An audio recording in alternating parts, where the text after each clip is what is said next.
Ici, nous allons au cœur d'une compétence très attendue dans le développement web, la validation des données en front-end.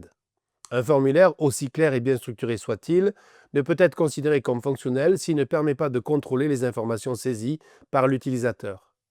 Dans ce cours, nous allons explorer les mécanismes visuels qui permettent d'alerter, de guider ou de confirmer une saisie uniquement grâce au langage CSS. L'idée est simple, lorsqu'un champ est rempli correctement, l'interface doit le signaler positivement.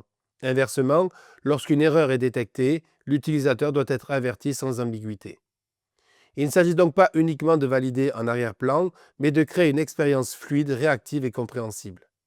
Ici, nous vous invitons à réfléchir à la manière dont vous pouvez traduire un état de validation en un indicateur visuel. Cela peut passer par des changements de couleur, des modifications de contours, des icônes, voire des messages textuels. Ce que CSS rend possible ici, c'est une communication immédiate entre l'interface et l'utilisateur sans attendre une réponse du serveur. L'un des apports de cette validation visuelle, c'est qu'elle renforce l'autonomie de l'utilisateur. Il comprend instantanément ce qui fonctionne ou non, sans devoir envoyer le formulaire pour découvrir ses erreurs. Ce retour instantané est d'autant plus important sur mobile, où l'espace est limité et où les allers-retours entre l'écran et les erreurs peuvent vite devenir déroutants.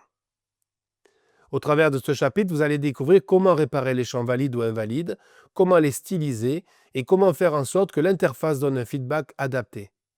La notion de feedback est justement au centre de la conception UX. Toute action doit entraîner une réaction perceptible, sans quoi l'utilisateur perd ses repères. Il sera question de pseudo-sélecteurs qui permettent de cibler un élément selon son état. Par exemple, on pourra appliquer un style spécifique uniquement si le champ est vide ou si son contenu n'est pas conforme. L'objectif est de créer des réponses adaptées aux actions de l'utilisateur avec un code simple et maintenable. Ce chapitre aborde aussi l'environnement visuel et sensoriel. Un champ invalide, par exemple, peut générer une animation subtile qui attire l'attention sans stress. Il ne s'agit pas de faire clignoter des couleurs vives ou de perturber l'interface, mais d'intégrer des signaux discrets intelligents qui respectent l'esthétique globale de la page.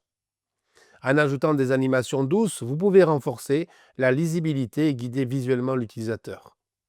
Cela participe à une meilleure expérience car l'interaction devient plus humaine, plus organique. Un champ qui tremble légèrement en cas d'erreur, par exemple, attire l'attention sans agressivité. Un indicateur de validation en fond vert renforce la confiance de l'utilisateur. Dans cette même logique, vous serez invité à personnaliser les messages d'aide. Plutôt que de se contenter d'une alerte standard proposée par le navigateur, il est possible d'adapter l'affichage pour qu'il corresponde au ton et à la charte graphique du site.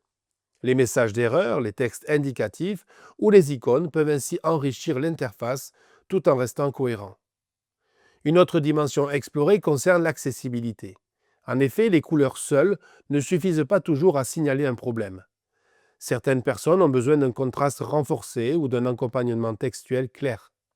La validation visuelle ne doit jamais donc être exclusive. Elle doit être inclusive, c'est-à-dire pensée pour tous les profils utilisateurs. Enfin, ce chapitre vous encourage à aller plus loin que l'approche créative. Que peut-on inventer pour améliorer encore la relation entre formulaire et utilisateur? Peut-on imaginer des transitions, des icônes animées, des étiquettes dynamiques? Les outils sont nombreux, mais ce qui compte, c'est l'intention. La validation des formulaires en CSS est donc un levier d'ergonomie, d'inclusivité et de professionnalisme. Ce chapitre vous ouvre des perspectives concrètes pour transformer un formulaire classique en un véritable outil de dialogue visuel.